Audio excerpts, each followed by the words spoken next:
ada orang datang, Mbak Eva, di Jakarta Utara, di pelabuhan tradisional. Kejadian mungkin 15 tahun yang lalu. Dia katakan, setelah saya selesai ngaji, dia datang. Dia nggak mau ada orang dengar. Pak Faiz, saya mau betul-betul tanya sama Bapak. Kenapa? Begini Pak, saya nggak puasa. Kaget saya. Ada orang ngaku langsung nggak puasa itu habis pengajian duhur. Gitu. Loh, kenapa? Dia jawabnya sederhana Mbak Eva. Kalau saya puasa, yang nggak puasa jadi 5 orang. Kalau saya nggak puasa, yang 5 orang puasa. Ternyata apa?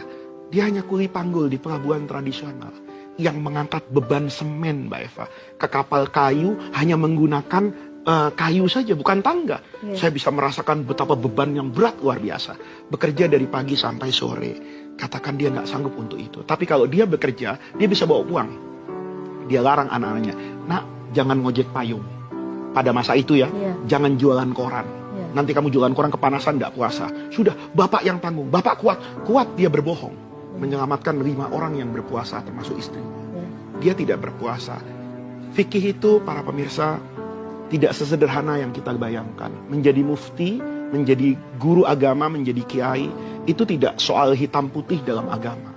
Tapi ada realita di masyarakat yang mungkin harus kita sikapi dengan kebijaksanaan. Maka saya dengan niru guru-guru saya, itu saya peluk orang tadi. Saya merasa hari itu ditempeleng oleh Allah. Kenapa? Di saku saya ada amplop habis ngaji itu. Saya hari itu, Mbak Eva merasa, saya jadi ustadz masuk neraka. Kok bisa ya? Saya ceramah di masjid ini bertahun-tahun. Saya tidak tahu ada jemaah yang hidupnya sulit seperti itu, sementara saya bisa pakai jas seperti ini. Hari itu saya mengatakan, ini ada kezaliman yang terjadi pada diri saya. Maka sebelum saya nasihati orang itu, saya katakan, Bapak selamatkan dulu surga saya. Kenapa bos? Saya kasih uang ini. Bapak pulang, ini uang cukup berapa hari, Bapak jangan kerja. Dia katakan, terima kasih. Itu menyelamatkan saya. Nah, soal orang itu nanti dia tidak puasa pada hari selanjutnya, itu saya serahkan kepada Allah.